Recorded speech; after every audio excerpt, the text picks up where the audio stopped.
Planning a charity gala is a major undertaking, and the last thing you want is for all your hard work to fall short of your goals, leaving you unable to make the impact you envisioned.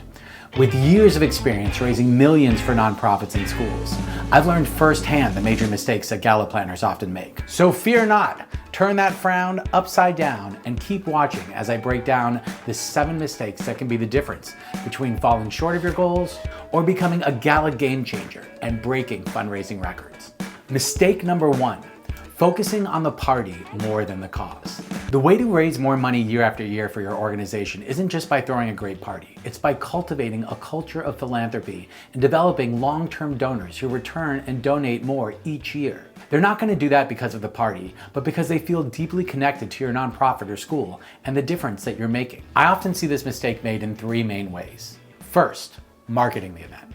Many nonprofits and schools focus solely on themes and forget to mention the cause or the reason for raising money in their invites and marketing materials. It's not about avoiding fun themes, it's about tying the theme back to your cause. For example, I worked with a nonprofit that provides free legal services, and they did a night in Monte Carlo theme with the tagline, "Everyone wins when we bet on justice." I worked for another nonprofit that hosted an 80s party and concert. The marketing materials for the event heavily focused on the popular 80s cover band that was performing, but they barely mentioned the cause. Unfortunately, this weak connection to the mission resulted in a less successful fundraiser. Everyone came for a fun party, but they didn't leave feeling connected to the mission or more engaged with the organization. Second, the layout of the event. The layout of your event plays a crucial role. Guests should be seated, ideally with a seated dinner. If the setup feels like a cocktail party with everyone standing and just passing around appetizers, even the most experienced MC will struggle to capture and hold people's attention. At the 80s party, it was past apps, there weren't enough seats for everyone, and it felt like a party. And a young girl gave a beautiful, heartfelt speech, and sadly, many guests dressed in their 80s gear weren't paying attention, missing the emotional impact of her words. Third, the choice of entertainment. Choosing entertainment purely to draw a crowd can send the wrong message. If people are coming to your event solely for a good act, they're not there for the right reasons. You want attendees who are passionate about your cause and eager to make a difference. At the 80s fundraiser, many guests came specifically for the popular 80s cover band and the open bar. As a result, the percentage of donations were much lower than at previous, more mission-focused events. Final thoughts. Remember, keep the cause front and center and everything else will naturally fall into place. Mistake number 2. Bad sound. Bad sound will sink your event faster than anything else on this list. I've seen it time and time again. Someone has a family member who does AV? No. Or maybe the DJ offers to handle the sound? No. Even when the venue says they have an in-house sound system, most of the time, no.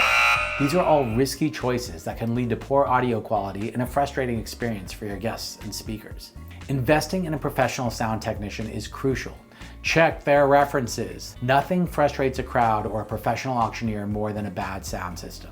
Millions are left on the table every year because of bad sound at events. A DJ might be able to set up speakers to blast music, but that's not what you need for a gala. The most common mistake is placing 2 speakers close to the stage, which makes it incredibly loud for those sitting nearby and inaudible for folks in the back.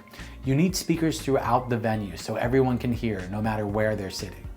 If you're considering using the venue's in-house speaker system, think again. Auctions aren't like a typical conference. There's a lot of chatter during an auction, so you need a more powerful system than what's usually built in to most venues. If people can't hear, they're not bidding on items, and they're missing the emotional impact of the speakers who will pull on their heartstrings and motivate them to give during the fund in need. Bad sound doesn't just hinder your fundraising, it reflects poorly on your organization and the event as a whole. It can leave a negative impression on guests, making them less likely to attend future events. Remember, good sound quality more than pays for itself. It's an investment in ensuring your message is heard and felt. Mistake number 3, not staffing properly. It is a crucial piece of the puzzle that often gets overlooked, but trust me, it can make or break your event. If you want a smooth, top-notch experience for your guests, you need the right people in the right places. Here's how to nail it. First, parking. It's the first touch point your guest will have with your event, and you want it to be seamless. Make sure there's plenty of parking available and attendants to guide guests efficiently. And hey, don't forget about signage. Clear signs can be a game changer, helping guests know exactly where to go. A well-organized parking setup sets a positive tone right from the start. Number 2, check-in and check-out volunteers. The check-in and check-out process is another critical touch point, and it's all about making a great first impression. If you don't have enough volunteers, you risk long lines and frustrated guests. But it's not just about numbers, it's about training. Your volunteers need to be pros at using the check-in software and handling the process efficiently. It's your chance to welcome guests warmly and get them excited for the night ahead. Number 3, bartenders. One of the quickest ways to sour the mood is long lines for drinks. Understaffed bars can lead to frustrated guests, which is the last thing you want. Make sure you have enough bartenders based on your event size and the crowd's preferences. This keeps the lines moving and your guests happy. From the moment guests arrive until they leave, every interaction should be smooth and positive. When guests feel well taken care of, they're more likely to be generous, which can significantly boost your fundraising efforts. Mistake number 4. It's mistake number 4, it's mistake number 4, mistake number 4. As the introduction for this mistake was too long, mistake number 4 is the program is too long. In today's world, attention spans are short. The fact that you made it this far in this video is very impressive, so thank you. So it's crucial to keep things concise and impactful. I once was an auctioneer at an event with a magician, a band, a game show, and a comedian. By the time we got to the paddle raise, the critical moment for donations, people had already started leaving. They were tired and disengaged. Remember, your guests are there to support a cause, not sit through a marathon. Keep your speeches and entertainment brief and make sure the key fundraising moments happen while energy levels are high. Save the entertainment for after the main fundraising efforts. Mistake number 5, too many auction items. Less is definitely more when it comes to auction items. Why? Because generally only about 20 to 30% of guests at a gala actively bid during a live auction. If it drags on too long, people start losing interest. You want to keep the energy level high and the pace snappy. Now let's talk about silent auctions. One of the biggest issues I see is way too many silent auction items. Here's a simple formula. Divide the number of guests at your event by 5, and that's your maximum number of items. Ideally, you want even fewer than that. The goal is to create a seller's market, not a buyer's market. You want guests competing for a limited number of high quality items, which drives up bids. Also, consider the time investment. Organizing a massive silent auction can be incredibly time consuming, and frankly, for many of my clients, it's just not worth the effort. Focus on curating a smaller, high value selection that can still raise significant funds without overwhelming your team or your guests. Remember, when it comes to auctions, quality over quantity is key. Keep it tight, keep it exciting, and let the bidding wars begin. Mistake number 6, too many consignment items. As soon as people know you're hosting a fundraising event, you'll likely be approached by companies offering consignment items.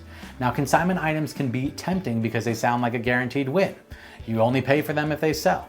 But here's the catch. They can actually end up costing you. Why? Because every dollar spent on a consignment item is money that could have gone directly to your cause. Essentially, it's money walking out the door. That's why I recommend having no more than 1, maybe 2 consignment items at your auction. Remember, the goal is to maximize the funds that go to your organization, not to a third-party vendor. Limit consignment items and focus on securing donated items where 100% of the proceeds go to your cause. Mistake number 7, not hiring a professional auctioneer. And here's the thing, it's not just about finding any auctioneer, but one who fits well with your supporters and the vibe of your event. The auctioneer should enhance the experience, not overshadow it. Remember, the cause should always be the star of the show, not the auctioneer. A great auctioneer knows how to keep the energy up, engage the crowd, and most importantly, keep the focus on why everyone is there. Before hiring, watch videos of their past performances. A pro will bring in much more money than they cost. And they shouldn't just be a hired gun. They should help you strategize, craft compelling stories, and essentially act as your event's quarterback. This means being deeply involved in the planning process, understanding your goals, and knowing how to drive the message home during the auction and the paddle race. And guess who happens to be a professional auctioneer? Yours truly. If you made it this far in the video, you obviously care about breaking fundraising goals at your event. Well, guess what? I'm here to help you do just that. I'd love to hear more about your event and discuss how we can work together to make it a success. You can find out more about me and my services at jesseshapiroauctions.com. My goal is to help 50,000 gala planners break records at their charity galas by 2030. So if you'd like to join me in this community and on this mission, please leave a comment letting me know. Please like, please subscribe. I appreciate it.